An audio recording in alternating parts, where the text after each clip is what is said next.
కూర్చోండమ్మా. స్వామివారి సింహాసనం మీద అధిష్ఠించిన తర్వాత తనకు చెయ్యినటువంటి కర్తవ్యాలను కూడా మనం చేసుకుని ఆ దంపతులు ఇద్దరు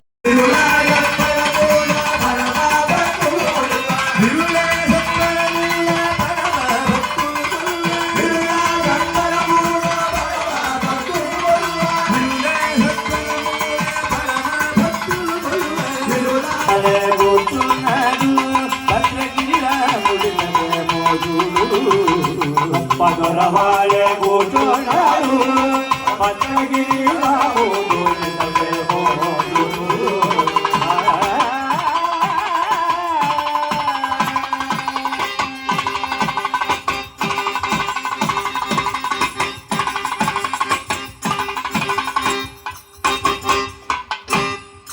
శైలమ